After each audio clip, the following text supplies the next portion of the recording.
saw all the Argentina players were crying because they couldn't believe they just did that. So seeing Higuain, all of these big guys, you know, that on TV, seeing how much this moment meant for them play the first game back after the lockdown. For me, that was, I think, after maybe 60 games or so, 1.5 years of playing here week in, week out. It was like a surprise, but the day after, I'm like, okay, how am I going to answer this, or how am I going to get back to it? So it's like, for me, it's like, okay, I need to dig deeper. I'm a rubbish loser, and I think that was also where I spent a lot of time playing football in the street in Holland. That was like a very normal thing.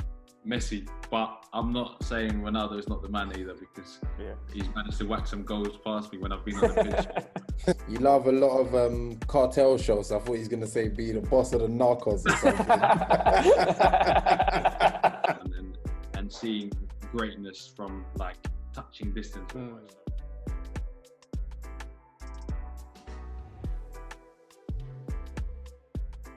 Yes, welcome to the Coach Gerald Lami podcast. Myself, Coach Gerald Lami. I'm joined by my illustrious co-host, Daniel Burnett Williams. What's happening, Dan? How you doing, mate? Yeah, all good. Just looking to get into it. How you been, bro? All good, man, bro. All good, man. Just here. We're here. We've got a special guest today. We've got one of our good friends, Nigerian international, plays for Udinese, one of the best up-and-coming young centre-backs in the world at the moment. Trust me. William Troost-Ekong. Welcome, bro. Yeah, thanks, guys. I'm happy to be here. Obviously, good to see you guys again. It's been a while. Jeez. Yeah, second time around. We had some technical difficulties last time, Dan, but we'll go again. We'll go this time. Drawing me out already, This time around will be better anyway. We've got video, so no, I appreciate it. Thanks again, Will. Yeah, last time we spoke, we was in a lockdown. Since then, you've gone back into training now. How's that been, man? Like emotionally, like everything. How's that been going back into training? Yeah, no, it's been good. Really felt like a relief being back. Obviously, it was when we spoke last. I think we were right in the middle of the lockdown, so I managed to get back to England at the time. So I was quite lucky because I missed the harshest bit of the lockdown in Italy. So I was working out for myself, doing a lot of running in England because people were still allowed to do their exercise, obviously, which was, I had to try and benefit from. And I've been back now, I think it's 7 weeks already. I don't know, it's been a while. So we've been working hard, really, for the restart. It was all a bit up in the air still. But yeah, I feel fit. My body, all the testing is, I think I've been the fittest since I've been at the club. So obviously the work paid off. It's just obviously the match rhythm and getting back into that is you can't really train or do by yourself. So we had a first game 2 days ago against Torino. We lost that 1-0, which was difficult for us because we're right in the scrap of it. So Torino, I think they were below us 1 point, and now they managed to get over us. But it's still very tight. 11 games to go, so anything can happen. But it's we have to get at it straight away. There's no time to dilly-dally now. Yeah, no, for sure, man, for sure. So even you said that this is the fittest that you've ever been. Is it because you've done work prior, or is it just one of those things where you're naturally fit? No, I think the main thing as well was the work we did in the first weeks. It was hard training in the beginning. You don't know what you're working for. You don't know if you're going to be working for the next season. It was so unclear with the corona how long it might be carrying on. You know, when it all started off, it didn't look like it was going to stop anytime soon. So, it was hard because you had to try and keep yourself motivated. I was here for 2 weeks by myself. Once he's not allowed to leave the house, and it was just me and the bicycle. So I was just moving around the house, doing a bit of tour of the house, to different rooms and that, just to try and keep my mind, occupied. And after that, it's really important just to what you're eating. We're really lucky. We've got 2 fantastic nutritionists here at the club. Spanish guy Antonio and his colleague Helio. They work with Rafa Nadal and different athletes, so they had some experience in different sports, and they were great. They delivered everything to us that we needed, food-wise, nutrition, and they were on it. You know, we can get in contact with them any time of the day when you're trying to chef up your own stuff. To try and or not. So that was the important thing for me, really, because you didn't want to waste any time when you get back training with a team to lose weight or lose fat or any of that stuff. So that was just the main thing, was just trying to maintain my body as well as I could, and then obviously you have to try and build it back up again, like fitness wise, once you get back at the team. So No, interesting, man. Interesting. Just so we can get like a bit of a context of, obviously we know how your brain operates, and to get to where you are now, you've had to do a lot of work. But if we just kind of strip it back and go back to your childhood, what was that like? You know, what sort of things did you encounter? Where did you grow up, etc.? Yeah, so I was born in Hoofddorp. It's a small city close just outside of Amsterdam. And I've got a Nigerian father and my mum's Dutch. And I was born and raised in Hoofddorp, a small town close to Amsterdam. It was quite a normal middle class upbringing that I had at the time. Lived in a nice terrace estate, loads of kids around, loads of homes around. My mum works at KLM, which was the airport Schiphol, which was literally 5 minutes from where we live. So that's our life has always been around traveling the world. And my dad was always in Nigeria when as soon as I was born, ready to work and do his thing. So we spent a lot of time traveling between Holland and Nigeria. That was obviously very easy because my mum worked at KLM, so we had these things called standby tickets, which basically meant if there's any seats available on the flight, you can go to the gate and then you'll find out if you're flying or not. So it was a lot of that. And sometimes if you're lucky, you get to sit in the cockpit. That's when we were really a kid before the whole 9/11 tragedy. That was normal for kids sometimes to be able to go into the cockpit and all that kind of stuff. So yeah, it was nice. So you kind of had traveling was really normal for us, and that's how I grew up. Mixed cultures, because obviously my dad is a West African man and was very traditional in his upbringing, what he wanted from us, educational wise, and same because we were the first generation from his side of the family that was born and raised in Europe, because he came to Holland to study. So for him it was a great opportunity for us as children to grow up in the Western world and really have that head start to him where he grew up in Nigeria. So he was quite strict on that, and rightfully so, I think. And my mum was quite the opposite. She was a very relaxed, laid-back person, and she was very encouraging for us, to do what we wanted to do. In the sense, I was always in love with football, and my siblings had their own thing. So it was a real mix of that. So I think I kind of got the best of both worlds. And then later in my teenage years, I kind of clashed when I realised I really wouldn't want to become a football player. And my dad, of course, wanted me to go down the educational route and take that all the way. So that's a bit of my upbringing in a nutshell. I try to compress it as much as I can.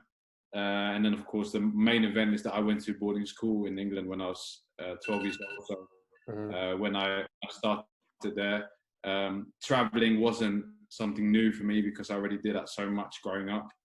And English wasn't completely new to me either because my dad spoke English with us, even though my first language is Dutch. But it was a big transition moving out from living at home and, having a more normal life, quote unquote. And, being in boarding school and having a more disciplined upbringing, so to speak. So, that's kind of the start of my journey. Interesting, brother. Interesting. So you mentioned obviously boarding school. Is that the reason why you came to England or UK in the first place, or was it football that brought you over? Because obviously you come from Holland, which is like a footballing giant country. So it's like for you to play in the UK, what was that? How did that transition transpire? So I was always very passionate about playing football. Honestly, I was quite a late bloomer, so to speak. So I didn't play for Ajax at the time. I was always in like academies, but I was never in Ajax. Obviously, with the best kids that are living around Amsterdam end up there, or something, AZ Alkmaar, somewhere close like that. So that wasn't me yet. I was very ambitious. It's something I always wanted, but it didn't work out. So at that time, I was quite adamant with my mum saying, if I do go to England, I'd love to, still continue to pursue my dream of becoming a football player. But the main reason that I went to England was because we were joining this boarding school. It was something my dad really wanted for us to learn English. And I think he was also quite a fan of the discipline of English schooling, especially with uniform and, you know, strict timetables. And whereas in Holland is a lot more, free, different. It's like free curriculum. You know, you wear your own clothes. Sometimes you might have days where you don't have any lessons. It's a very different schooling culture. Not saying that one is better than the other, but he just wanted that for us. And because my sister was already at this school, it was natural for me to follow. And actually quite quickly after joining at school, I think 1 or 2 years later is when I got scouted by Fulham. So I think it was like a series of events, but it wasn't the main reason why I went to England. Okay, nice. Nice, interesting, bro. Do you know one thing here? I want to say to you that I just love the way you're just so detailed in your answers. And you know, like it's amazing to hear, bro. Like honestly, before we move on, I just wanted to say that to you. Like I'm amazed just in terms of the way you're just detailed and, you know. Yeah, I think it's thanks, bro. I appreciate it. It's just I feel like my story is quite particular because it's not the usual route. And correct. I you know, anyone who's watching this or listening, you know, I think it's somehow it can maybe be an example for someone who thinks that they have to follow certain steps to get to, you know, where they want to go, what they dream of doing. So, I don't think you really have to focus on doing everything the traditional way. I think if there's a way, it sounds very easy sometimes, but I mean, at the end of the day, it's the truth though, bro. Truth, really. It is. Under circumstance, I think the main thing is just, you know, all these different opportunities. Sometimes they come in all shapes and forms that you might not expect it in. And you never know. I kind of believe, I have faith as well, and I believe certain things are meant to be, and sometimes, you know, you don't know what's going to happen or why it's planned like that. And I think you just have to try and roll with the punches that you know, and see what you can get. Yeah. No, for sure. And like you said as well, you know, your journey hasn't been the traditional route, or, you know, the stories that you hear where a lot of players come from certain backgrounds where they didn't have the most in their life, and then, you know, they've become top class players.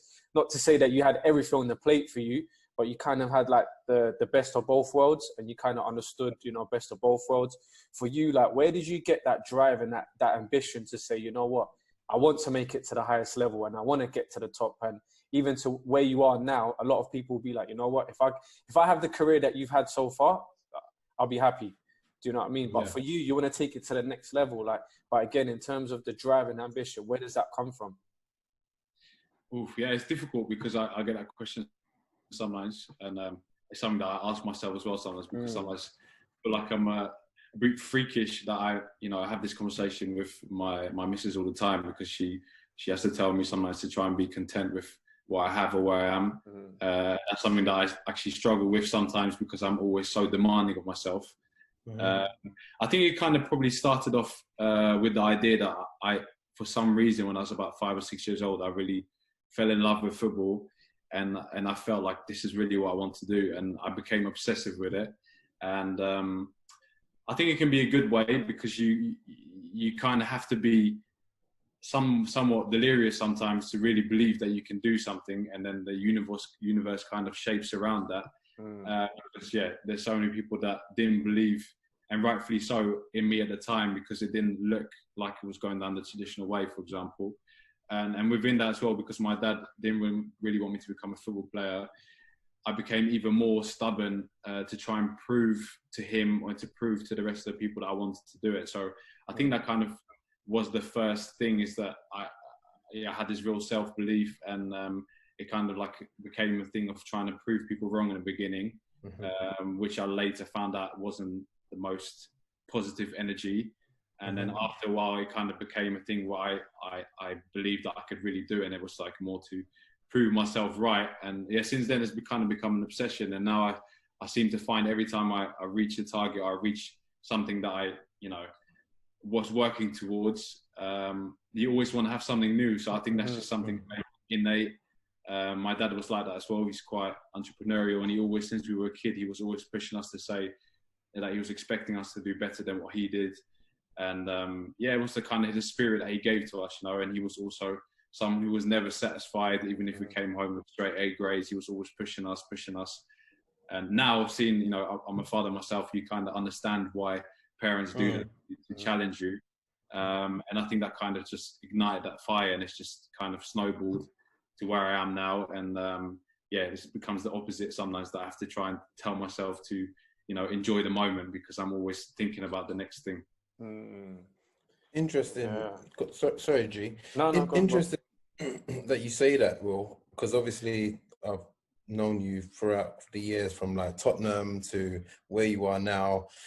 But it's like at Tottenham, you had that same confidence at first. Yeah, I would say you'd have that same confidence, that same inner belief. Where would you say at one point where that kind of goes left and you kind of start to believe maybe the negatives rather than the positives that you're back to believing? Because I wouldn't say you're much different from that person.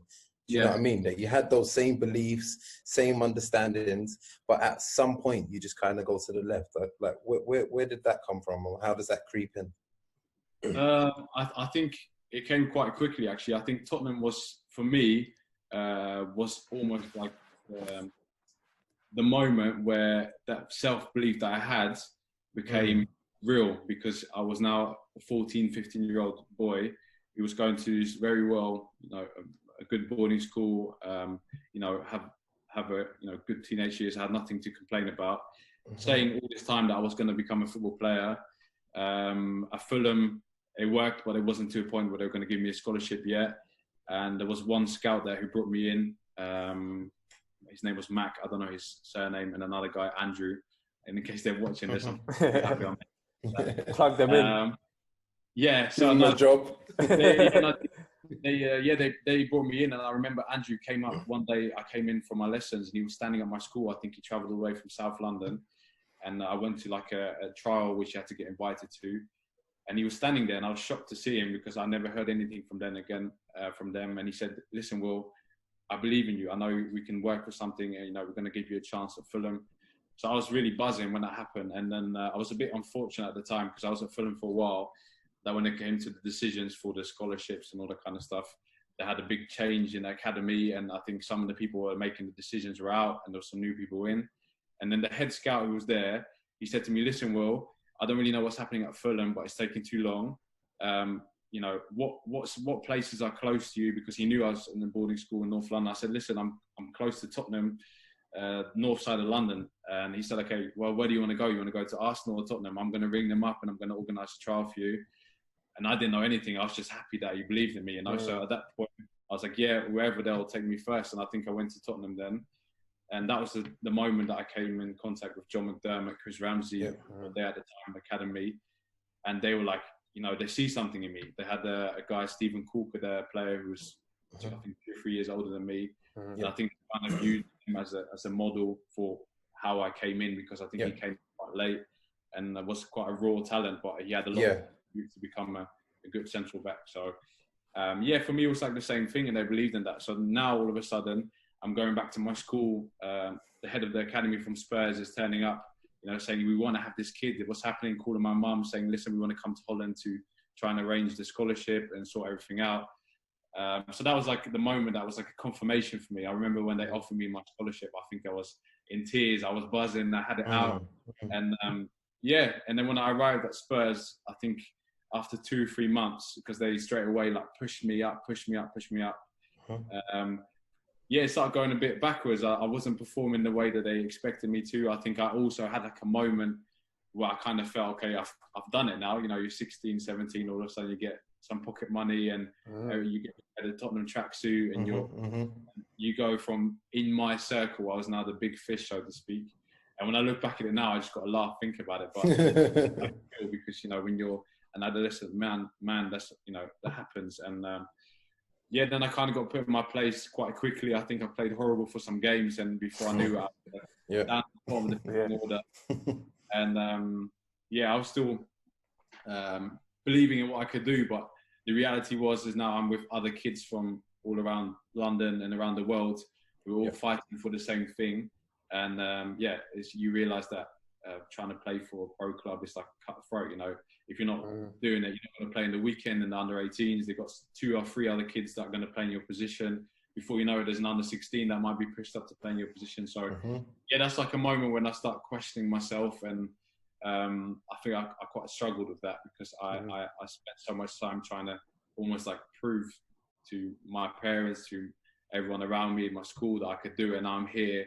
And now it's not working out the way that even Spurs had in mind, because I think they thought that I had that, you know, the mindset of really being hungry from the beginning. But I think I quickly translated it to, okay, I've arrived now, I'm here. And I didn't realise that actually I was maybe one whole lap behind all the other kids, because they've been there since they were 10 years old. And I had so much to catch up on. And I think, I misinterpreted that situation. And I think that was the first time that I also started to like doubt myself and the situation was happening. And I found that really difficult. And on top of that, you know, like I said, the adolescent time in my life, you know, the other things that come with it, you know, be able to buy some nice things, maybe some girls, that happen in your mind. You think more than what you are. Yeah. It's the truth, though. It's the truth. The truth. And I think that's so easy to lose yourself in that moment. And I think like the fear for me of having to go back to school. I remember John McDermott called me to the office once. He said, "Listen, I'm going to call your school back. I'm going to tell them to take you back to sixth form, because the way you're doing now, you know, you've got will." And then I was like, flipping it. This is the same guy who was sitting at my school a couple months ago telling my mum, "Listen, I think he's got everything to make it all the way at this club. So I won't be here to stick my neck out and go through all this family for it to get this kid in if I didn't really believe in it." So it was a big deal. And I think that kind of was the moment that humbled me. And I kind of got back to just like grafting and working and putting in the time and the hours that I was doing before to even get me there in the first place. And that was a big lesson, I think. And I realised that I had to, you know, really still prove it from where I was. Interesting, my brother. No, that's deep. But even the way you're speaking now, like when you're evaluating your situation back then, it sounds like you was very mature in your process of thinking, where it's got to you to the level that you are now. You know, in terms of having an elite mindset, what does that mean to you? Having an elite mindset? It was interesting because we spoke about this before a little bit last time. Yeah. And I had to think about it. And I think the main thing for me was trying to think in solutions. You know, I think if you're good at solving problems and trying to find different ways to make those gains to get up to where you need to go, I think that's an elite mindset. And I think if you're in that space of mind, it's easy for you to overcome different hurdles, because along the way I've had countless times where I said that people didn't believe in what I was doing, or it didn't look like it was going the right way. And still every time not letting that like defeat you and put you back, you have to find a new way to get there, you know? And I think that's the main thing, and the determination. I think that's, for me, are the main things in an elite mindset. No, for sure. For sure, man. And even, you know, it's got to where you played in the World Cup, you know, it's a boy's dream to play in the World Cup. Talk to us about the build-up of just being called up to the World Cup, and then you got to the stage where you're playing against the best players in the world. And what's that night before that game when you're like, you know what, we're playing against Messi tomorrow? Like, are you sleeping? Yeah. What were you doing? What's going on? I think I said that one. Not the easy one. I think it's, of course you have a lot of tension. You feel that because it's such a big moment in your career. You know, it can be career defining. And on top of that, it's like an opportunity. You have to try and seize it because you don't know if it's going to come again. So for us to qualify for the World Cup was already something so special, you know. For Nigerians, I think it was something expected because that's how it is. We've got 200 million. And put your toe there now, so they tell you what to do. Put your toe there. You see the expectation, there's only win, you know. So for them it was like expected, but for us as it's quite a young group. It was a big thing because we were in a group with Algeria, Cameroon, Zambia, all giants in Africa. You know, you've got Mahrez, you've got some of the top players around Africa that you're trying to fight for this spot to go to the World Cup, and we managed to do it. And that was special. And then the moment when you arrive there, you want to seize the opportunity. I think the first game, talking about setbacks and moments, I think I started off quite well, but I gave away a penalty. I think it was in the 70th minute. And think it was so difficult for me because you dream about playing at the World Cup and being there and trying to seize the moment. It was like a smudge on my, Premier League. Sorry, what am I saying? World Cup debut, Well, after, Premier League's coming, brother. Premier League. So then after that, to play against Iceland and then kind of regaining that confidence and winning after Musa scored 2 amazing goals, and then playing against Argentina with 70,000 people and Messi coming out and us going 1-0 down and then managed to get back in the game 1-1, and then being 10 minutes away from beating them, going past them in the group stage was something unreal. They managed to creep in and get the goal with Rojo in the end. Which is still unbelievable now. I can't Unbelievable. because it hurts. Do you still think about it, bro? Do you still think about it? I still think about it. It's like a moment, almost of like relief, because I felt like for me that was like part of my dream coming true. And I remember the moment after the game when I saw all the Argentina players were crying because they couldn't believe they just did that. So seeing Higuain, all of these big guys, that on TV. Seeing how much this moment meant for them. And also to see how hard they worked for it to beat us. And I remember shedding some tears and just thinking, wow, I couldn't believe that I was here in this moment. And it was obviously sad because you don't want to go home, but it's just still unbelievable experience. And something that kind of set me up then after for my career, because now there's no games that give me sleepless nights or opponents that give me sleepless nights anymore. Just because you kind of gain that experience, which is what can you say? It's just amazing. Nice, huge, man. I'd love to touch on a small point. It's like, obviously, as friends, we have a different dynamic and obviously we have a different relationship. But when working together, it's like there's a part of you that's very, how can I say, you're obsessed to fix something. Like you said, talking about solving problems, Like we have endless conversations to the point where it's like 2:00 at night and you're talking about something that you might have been unhappy with in the game. And I'm telling you, you've had a great game and you know me, I'm highly critical. Where does that energy come from in you to be like, always, even when I'm in a good situation, I still got to find a way to fix something? It's because I think because I haven't arrived where I want to go yet. I think that's the thing that's driving me. I still have some targets. I think there's more in me than what I've done so far. I don't know if I'm ever going to reach the day when I arrive and be like, okay, this is what I want to do.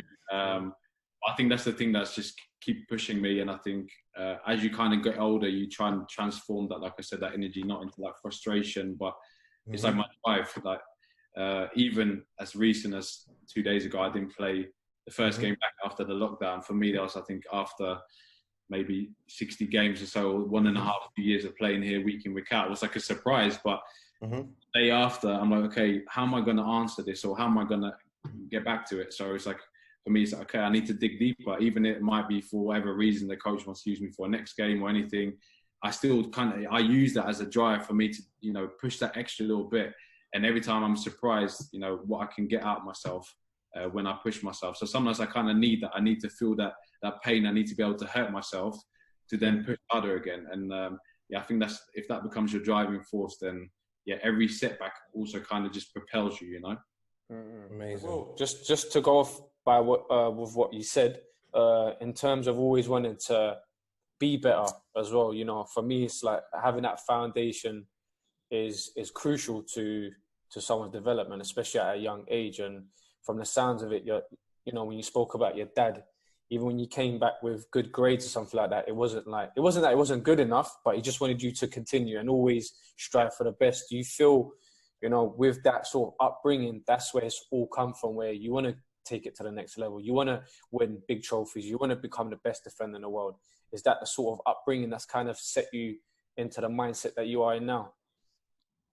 I think it's definitely a part of it. I think another things I've always had, I'm a very competitive person. I hate it to lose. I think this is probably one thing that probably comes across a lot of people, sports people, that they had at a young age. And that was with anything I did. I think even now, Dan would probably say, we've got anything going on, I hate losing. I got some good videos. Yes, I'm a rubbish loser, and I think that was also where I spent a lot of time playing football in the street in Holland. That was like a very normal thing. And yeah, my mum was not on buying us a PlayStation when we were a kid and all that kind of stuff. So I spent a lot of time outside playing football.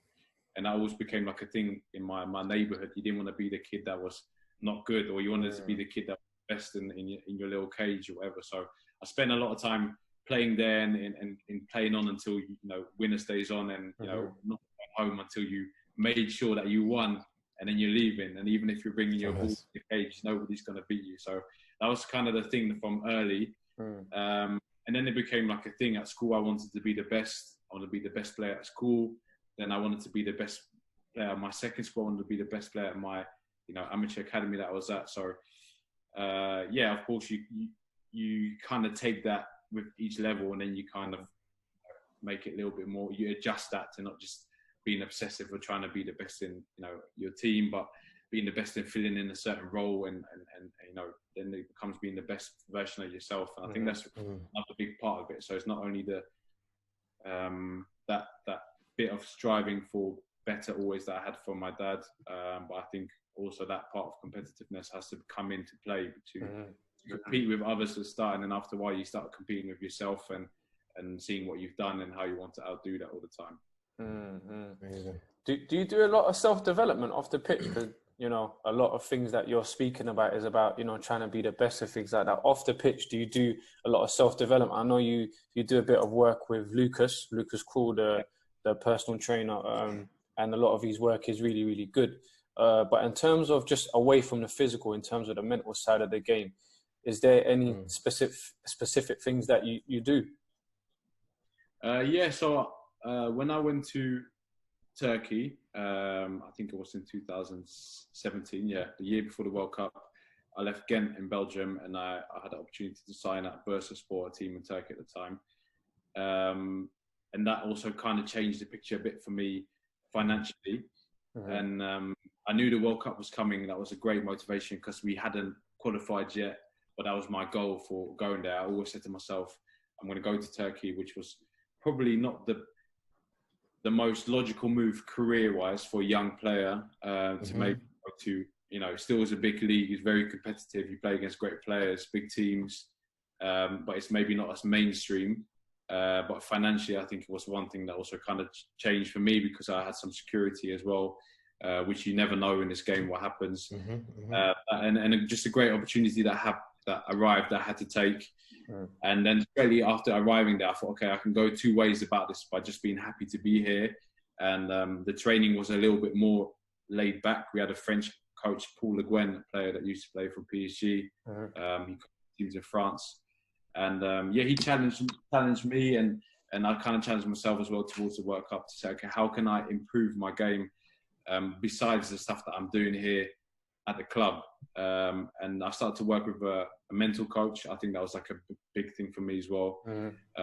Also because I wanted to learn how to, behave under certain pressures, how to get the most out of myself.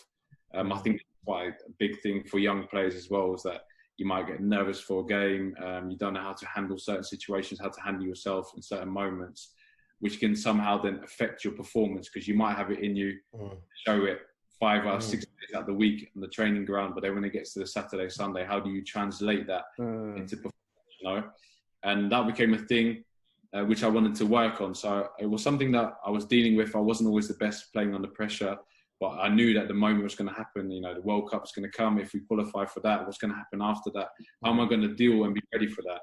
And I started working with a guy called Joost Leenders, who's he also worked with Memphis Depay. I think it's the biggest name in Holland. And Holland is quite known. He works in the Ajax Academy, PSV Academy, countless talents. And so he kind of gave me the skill set to also work on the mental side of my game. How do you challenge yourself? How do you, handle situations which are difficult?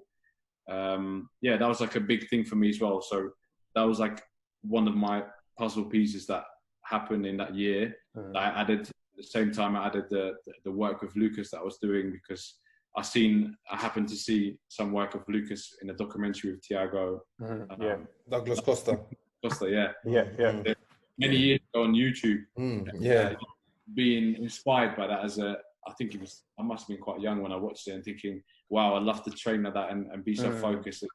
Funny enough, because we had one other Brazilian player in my team who was working in with him already, it kind of, our paths crossed, and I said, listen, Lucas, I saw your videos sometime. I'd love to work with you. How can we make this work? And we set that up. So he used to travel to Turkey once a month, do my training program, stay with me a few days, work with me.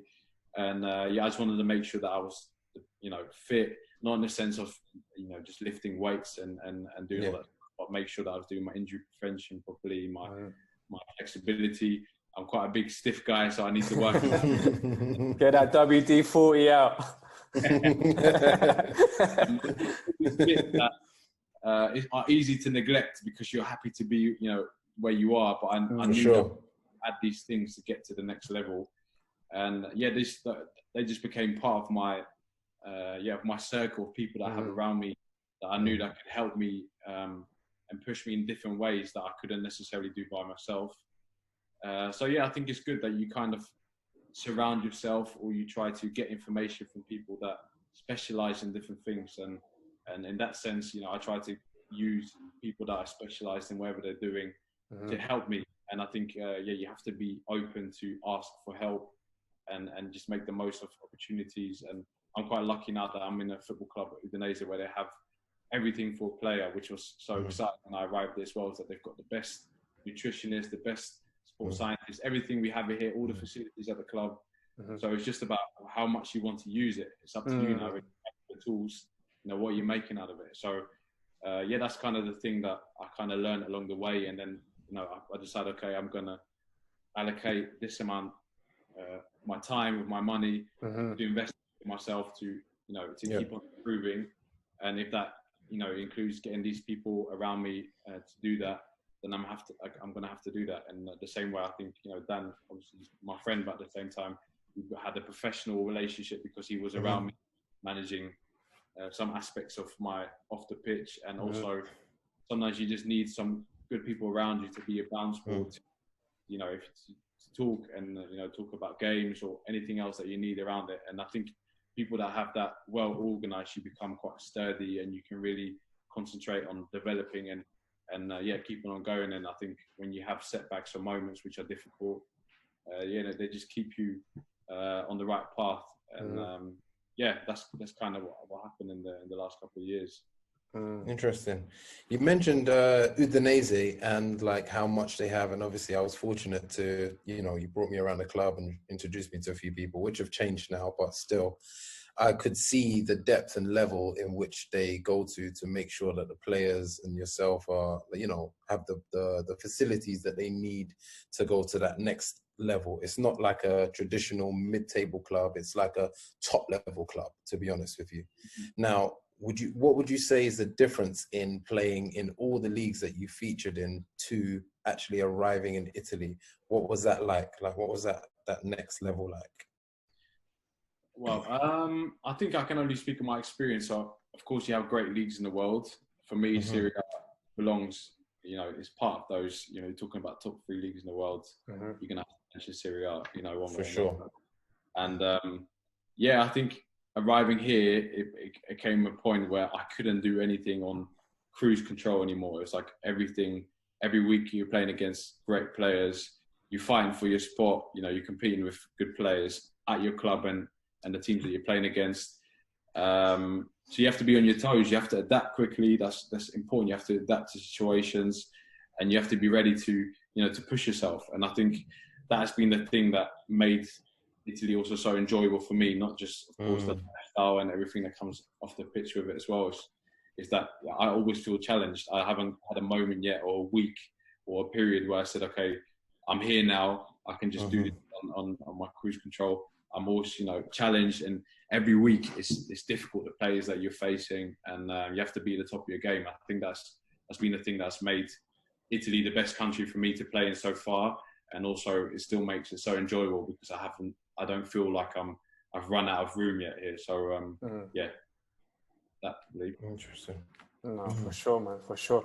And you spoke earlier about you're a man of faith and things like that. How important does that play in your day-to-day life. You know, speaking with Demabar recently, and you know, he's a man of faith, and he uses that to basically his day-to-day life, and not that he influences people, but we spoke about it, and you know, in changing rooms there was certain people that would try and sway him away and take him out of his comfort zone. For you, how much does that play a role in your life, being a man of faith?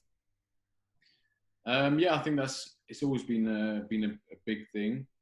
I think I had to educate myself on it as well. I think I was quite fortunate. I played with a guy, John Bostock, the guy that you both of you guys know quite well as well, at Spurs, who was a devoted Christian at the time, and I think he was quite happy to preach the gospel to us at the time. For us young guys, like I said, adolescent boys, still finding our way in life, that was sometimes quite strange to hear someone who was already so mature in that part of their life and their being. And that kind of sparked something in me as well. And I think he's been a great mentor for me as well. And then, funnily enough, a few years later, we ended up playing together again in Worcestershire. Yeah, that was it's just chance, but somehow that happened, and I think he's been great because it kind of makes it easier, I think, for someone to have someone that you can relate to. For him, he always felt like a big brother for me, and almost like a mentor, and someone who knows my way of life as an athlete, quite different than anyone else's life, and in many different ways, shapes and forms. And I think you have different temptations, and I'm sure that Emma spoke to you and talked about it, and the things that we face and challenges that we face. So yeah, it was great to have someone like that to guide me. And I'm part of a group called Ballers in God. We had a weekly, almost like church meetings, because when you have one person together, and you preach the gospel and you break it down, it's like being in church. And well, for me anyway, because I've been in different countries, and also been in Turkey, which is mainly a Muslim country. I didn't have a chance to go to the church and all that kind of stuff. So for me, that was like my church once a week. And that's been nice, and I think that's helped me so much to grow in my faith, and also to grow my understanding. Spend time breaking down different verses from the Bible, and I think it's so you can apply it to your life in everything. And I think it's kind of how much room you give it. And I do find that sometimes it's not always easy, because I think I don't want to sit here and say that I read my Bible every night and I spend all my time praying, because that's not the truth of it. But I do feel that it's become a necessity in my life, and sometimes I might be more distracted and I'm doing other things. But whenever I get the chance, or whenever I feel like I need to be grounded, if I'm in a difficult situation, I always try and use that as well. And it's been great. I think it kind of added another dimension to my life. So no, for sure, that's beautiful, man. And you're a dad now as well. You were just telling us about your throwing rocks up on trees and whatnot. Like, some interesting stories all the time. And man, I'm a dad now, so it's that's another. How's that changed you? That's been probably the biggest impact in my life. Anyway, I'm sure everyone will say that when they have kids. And also somehow I had to take some of my obsession and kind of scale it down a little bit, which I had just in my career. And I think that was good for me, because I kind of saw that there was more out there than just being a professional football player, which is I love being, and that's my life, and that's what I want to share with you guys as well. But at the same time, there's so much more to it, and that was like a moment. I feel like I'm a person that I always learn best from experiences, and someone could have told me that 100 times. There's more than being a football player, and I would have just been here out there. And now that I've been that, I think it's been something that really opened my eyes to that. That's been good, and it's been difficult sometimes as well, of course, because you're trying to balance, your career and also less sleep, more time. You have different things that you need to think about, that people, in the stadium on the weekend, they don't really care about. They only want to see you as a football player that just perform. To be you in form and doing your thing. So yeah, it's been a great challenge, but I've loved every minute of it, and I think it's given me like fulfillment that I haven't managed to get from football. And yeah, like I said, always the idea of trying to chase more and more and more. I think that fulfillment and wholeness that I get from being a dad is something that definitely helps me, because it kind of puts everything into place. Amazing. Nice, deep, man. One question I want to ask, you know, like especially like myself, Dan, we're both in the same category where we always want more, and it's like sometimes we spoke about it earlier on, we don't feel fulfilled. What do you ever feel? You will ever find a point in your life where you'll say, you know what, I'm happy now. There's nothing else that I need to achieve. There's nothing else that I want. I'm happy. Do you ever feel you will get to that place? Well, I'm not there yet now, so I can't tell you. It's really hard one, because my missus, she talks to me about this all the time, because I try to be vocal in the things that I want, because I also believe that you speak things into existence, and you have to share that. And I think the moment you share it with other people, I almost feel accountable to get it. You know, I have to get there. Yeah. And you can't get away from it. And every time when we manage to reach one milestone, she will remind me of that. And sometimes I'm just so blind to it, I've missed that we've actually done it. So I'm going to say no, because I haven't managed to do it yet, even though I've set some targets.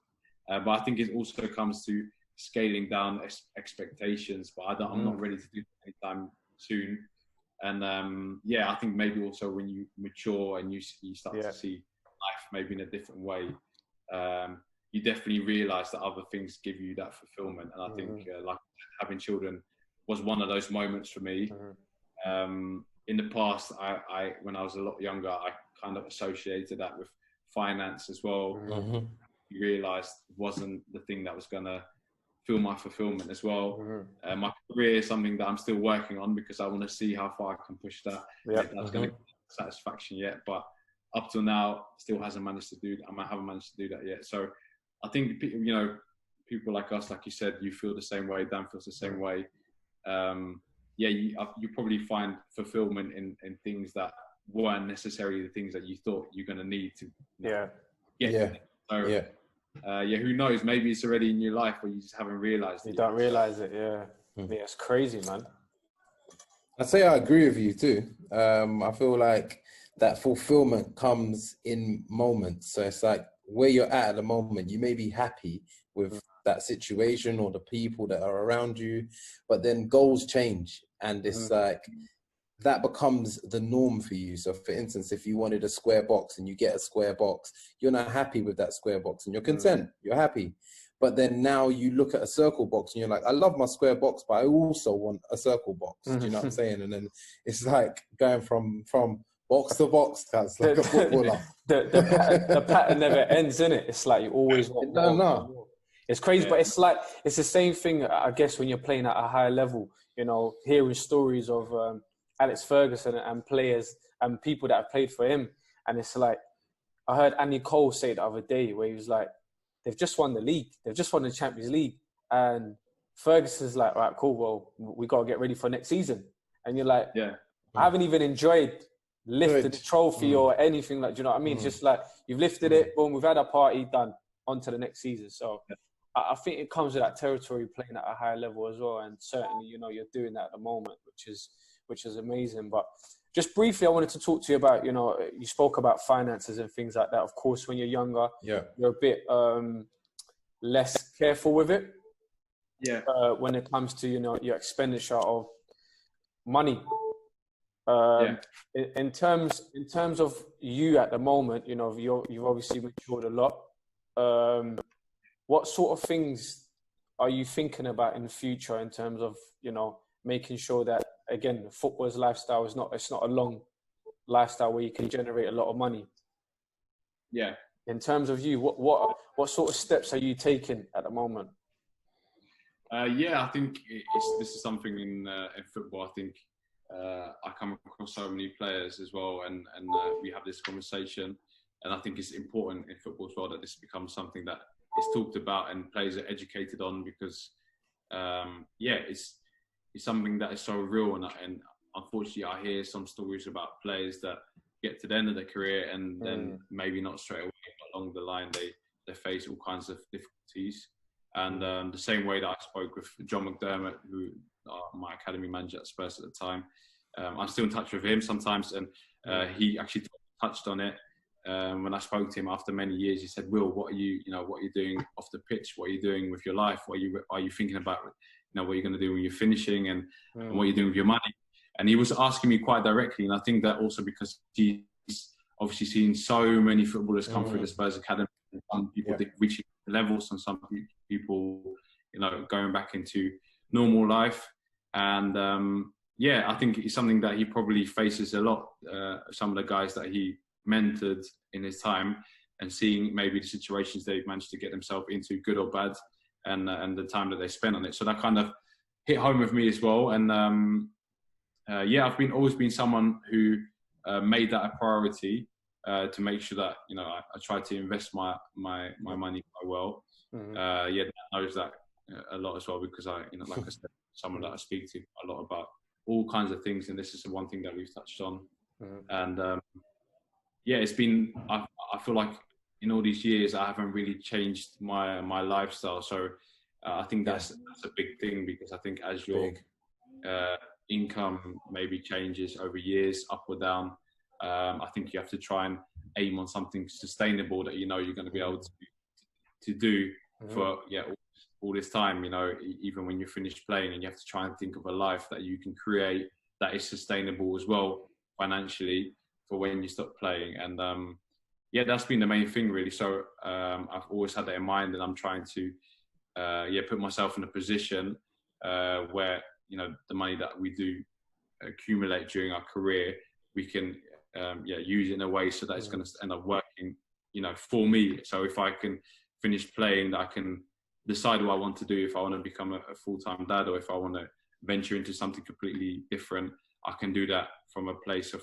passion, and not necessarily of hunger to earn money, which is probably the biggest luxury I'd say you can have in your life, when you can make choices based on what you really want to do, necessarily what you have to do.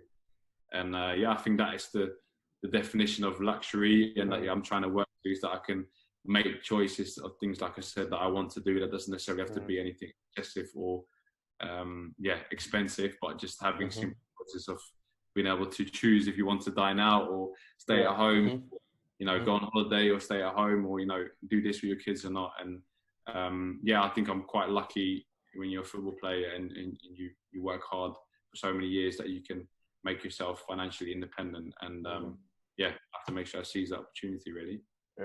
Yeah, for sure, man, for sure. Amazing, bro.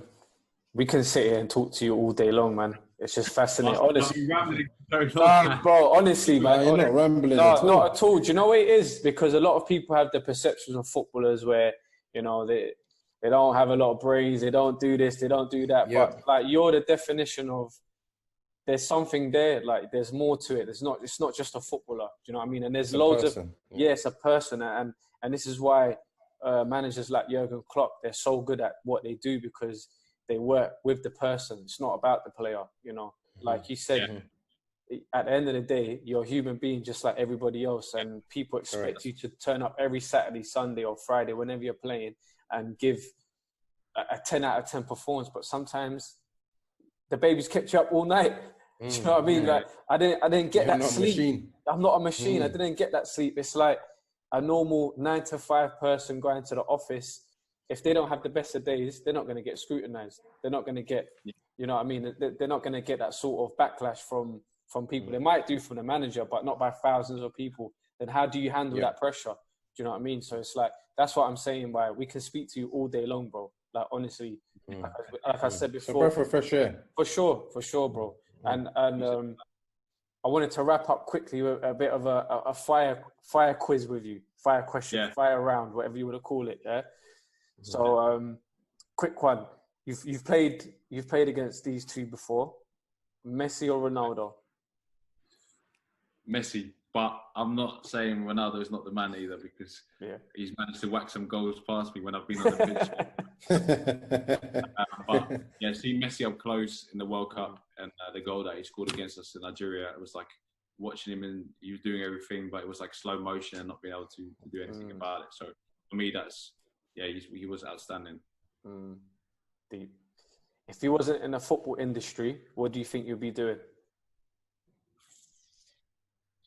I think I might have just been finishing uni. I'm not sure what I would have been doing, but I think I definitely would have carried on study. And I don't know, I've always had something entrepreneurial about me, so I probably would have started something for myself, but I'm not sure exactly what niche or branch that I'm in. Cool. You love a lot of cartel shows. I thought he was going to say be the boss of the Narcos or something. Don't try it, bro. That could be a job.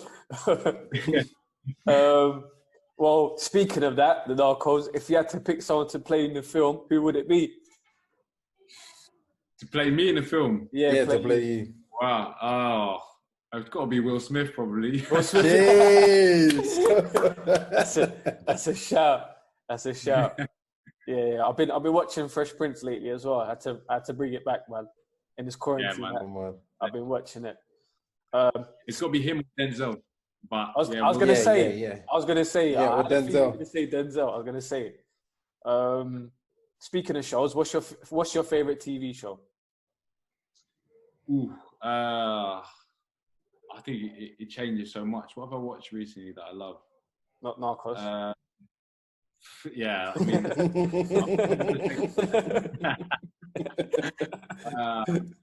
what did I love? I quite like Suits, actually. Okay, yeah. I mean, there's too many to name. You love a lot of documentaries too, man. Yeah. I love looking into other people's life and seeing how they manage to pick it. So, I'll probably say I love a good documentary. No, for sure. Even us, like I love a documentary. I could sit down and watch documentaries for days. Like, did you watch Last Dance? Yeah, I love that. What did you think of that? Oh man, they got me motivated, man. I just wanted to drop my phone and then start doing some jobs in my living room, you know. So, watching Michael, that was like phenomenal, because you kind of have like an inside look. Of course, you don't really know how these programs are made and it's one-sided, but yeah, I love that, man, and seeing greatness from like touching distance almost. So man, I love watching that kind of stuff. It's inspiring. Do you like? Speaking of Michael Jordan, go on, G. No, go on, brother. I was gonna say, speaking of Michael Jordan, have you not watched the speech that he done at Kobe's memorial? His memorial, yeah. He broke down, and then at the end he said, "That one is deep. It just shows you the character of the person, the way he talks, the journeys that he brings you through. You need to. I'm gonna send it through to you afterwards. Yeah, no, it's deep. But that's what I was gonna say about Michael Jordan. Anyway, it's like people want to be the best, but you could see no one really liked him. No one like, are you prepared to be that guy that no one likes, but you're gonna get things done? Like that's the question. That's the big question. And you'll get the plaudits later. Exactly. But not at the time. Yeah. Exactly. So that's I think I need to rewatch it. I need to rewatch it again, for sure. Next question: if you could invite 3 people over for dinner, dead or alive, who would you invite? I would love to sit down with Barack Obama. I think that's going to be one. I'd love to hear his story. I've read this book, but I'd love to sit down and quiz him on some stuff. Who else? It's difficult because I wouldn't want to just go for famous people. Maybe I'd want to. No, you don't have to. No. I'd say probably I'll probably have to choose a grandparent from either side of my family. I'd say that would be powerful. And really like understand where I'm from, like my roots. I think that would be nice. So yeah, they're probably that, I'd say. Okay, deep. You know, Barack at the table as well. That would just just Barack and 2 grandparents. Conversation. No, for sure. And speaking of Barack, like is politics something that you're interested in? No, I think funny enough, you end up following things. I think because Barack Obama was such a historic moment, first US black president, and yeah, big thing. My dad was really vocal about that as well, and seeing that, I think for a lot of black people was like a dream come true through someone else. And yeah, so I kind of got more of that than what I would have normally.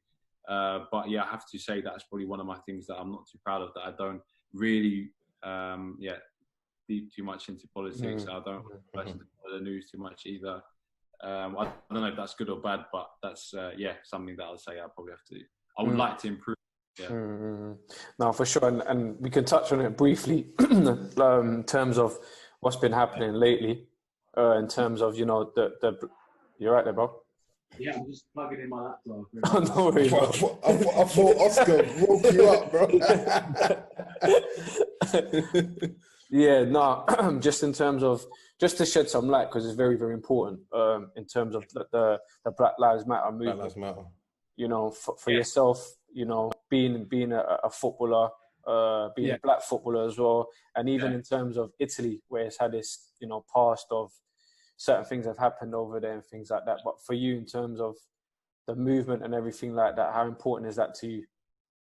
Yeah, it's massive really to witness that as well. I think it's like again, historic moment in our life really. And it's interesting because obviously my mum is a white Dutch lady, my dad is a Nigerian man, so I have so many different dynamics to my life, and then and seeing that, I think I really have like a way of view to see both sides. Not both sides, because that's not the right way to say it, but I get accepted sometimes as well as being not being black, which is quite funny. My skin color is not like a white person, but they almost you more because you are half what they are, so to speak. So it's interesting to see that. And sometimes I feel that some people, they're almost like more open, some white people anyway, to almost say things that are not purposely racist, but they're things that they might... It's their views, their views. If you really bring it back a level, you think, wow, actually, that might be systematically wrong, you know what I mean? Or that's something that we've accepted to be normal, which isn't. And the people will be more open to talk to me about it, and then all of a sudden maybe I'll ask them a question, be like, you know what, actually, maybe what you think of it this way or that way, and then sometimes they realise, well, actually, that didn't make sense what I was saying. That's quite interesting, and I'm really happy to see what's happening at the moment in the sense of unity and how many people are getting behind this movement. And I think more than just Black Lives Matter, I think it's like a equality thing for all people, all colours, all races, and it's just I think it's an exciting time to be part of, and I think we all have to try and do our part and use our platform to do our best. And I'm actually quite ashamed to say that in Italy, of course, the racism has been in football, just my platform, my world, which hasn't been great. And I was quite surprised as well to see that there hasn't been a big movement, for example, by the league, or not yet in the same way, for example, the Premier League. And okay, this is the way that we're going to do it. All the clubs, all the players, this is right. And we haven't really seen that here in the Serie A. So I think we as a players group, we decided to also come together and make the picture of us kneeling down for Black Lives Matter. But it was like a suggestion from us players. We were in the gym. I said to the guys, listen, how come half of our team, we all, either black or mixed race, or we come from different world, and we're not joining in? It's criminal. We should. I was like, it's something so simple, but it's like show everyone that we're part of that. We really believe it. And the first best opportunity that I have to be vocal about that, if that is in an interview in Serie A, or if it's during a game of I've got when I managed to score a goal and I can celebrate. I feel like we need to do that, because unfortunately we haven't seen enough of that yet. Yeah, no, for sure, man. For sure. Last question. What's the best lesson you've learned in the last 6 months? Oh, wow.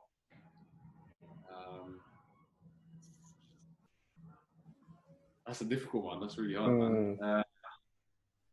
All these people that are watching saying, I told you, Will. I told you this lesson.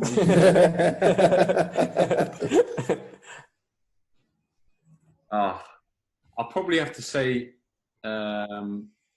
maybe the whole quarantine kind of stripped back our life to realize that, so many things that we were doing like normally are extraordinary. I think that was probably a moment I sort of realize, like, traveling or going out or doing the things which are things that become so normal for everyone to do. It's a luxury. It's a luxury. It's a big one. Yeah. And even just having a home where I can be for 14 days and have the luxury of not having to think about my electricity or my food. Yeah. That's something that was like a lesson for me. And it was like I didn't even want to complain about being home because that was probably the biggest lesson in the last 6 months. I think worldwide. I think everyone. Yeah. Through that. No, for sure. Will, again, pleasure, bro. Thank you very much for taking your time out. I know you've had training today. Thank you, my brother. You're preparing for the game. Good luck for your next game, and good luck for the rest of the season. And we got your corner, 100%. Yeah, man. 100%, bro, man. You all the best as well with the podcast. I'm sure everyone's gonna enjoy. I saw there's some other big names coming. So for sure, they're coming. I'm happy to be part of this. I appreciate it, man. One person, who's watching this or listening or any of your podcasts that is inspired by it, that's already something amazing. So amazing. Man, keep it up, man. I love Salute, it. Bro. Salute, man. As soon as the quarantine's over, we can come over and do this in person as well. 100%, bro. Nice one, bro. Cool. Yeah, all right. Take care, guys. Cool. Take care, brother. Peace.